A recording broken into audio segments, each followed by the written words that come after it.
Hi, my name is Julie Yates. I am lucky enough to work here at Colonial Williamsburg, where I've been here for about 7 years. I'm standing in front of the Governor's Palace. The Governor's Palace here, the original one, moved here in 1699, and we were actually the capital of Virginia until 1780.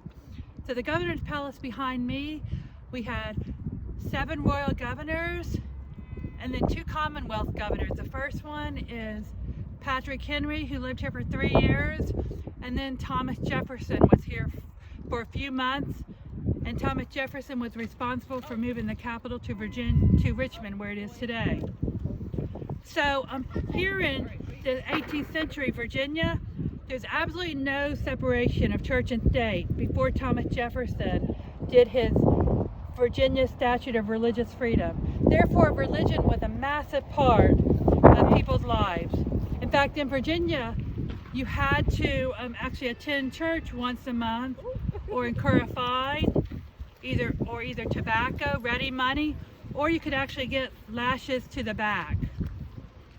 And to the first 2 presidents of the United States, religion was very important. Virginia, George Washington was an Episcopal vestryman right here at Bruton Parish Church, which is up the road here.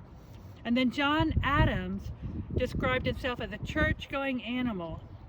They both offered support for religion, and in his farewell address, Washington called religion the source of morality and a necessary spring of popular government. At the same time, Adams claimed that statesmen may plan and speculate for liberty, but it is religion and morality alone which can establish the principles upon which freedom can securely stand. So in the chapter entitled The Exalted Nation in the book Reading the Bible with the Founding Fathers, the author says that Proverbs 14:34 is frequently referenced or deeply embedded in the political theology of America's founding. He gives many quotes from our founding fathers such as Adams, Washington, and Patrick Henry, who lived in this house right here behind me. Proverbs 14:34 says in the New Living Translation, "Godliness makes the nation great, but sin is a disgrace to the people." Samuel Adams writes to Richard Henry Lee, of Virginia, "The strength of a republic is consolidated by its virtues, and that righteousness will exalt a nation."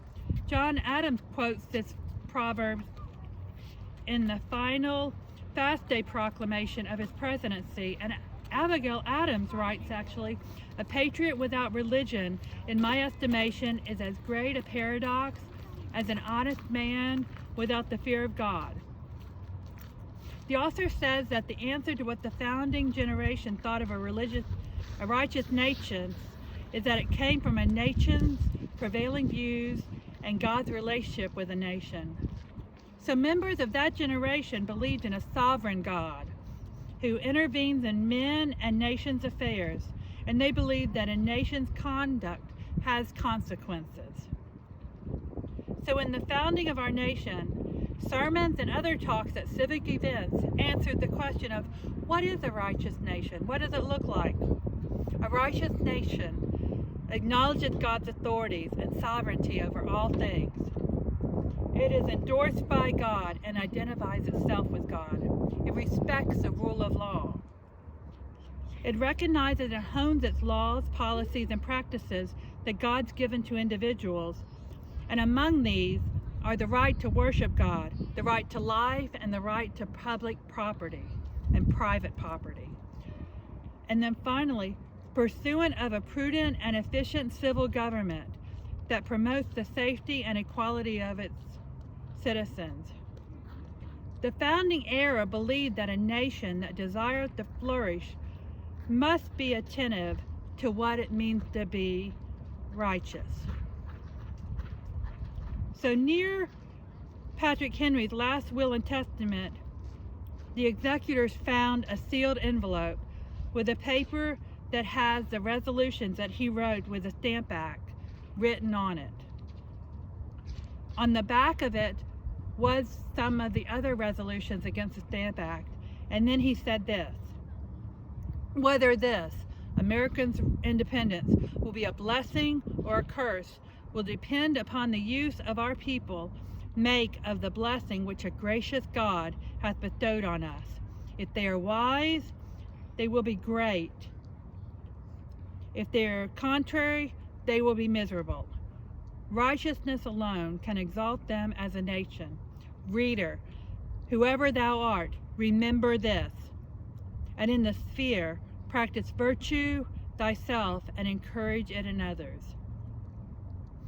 In 2021, as we stand here where our nation was founded and people that fought and died for our nation's independence, we would do well to remember the warning that comes from Proverbs 14:34, which says, godliness makes a nation great, but sin is a disgrace to any people. So I want to thank y'all for visiting me where I spend most of my time. And if any of you ever come here to Colonial Williamsburg to visit, please make sure you let me know. I'd be happy to see you. Thank y'all and have a great day. Thanks.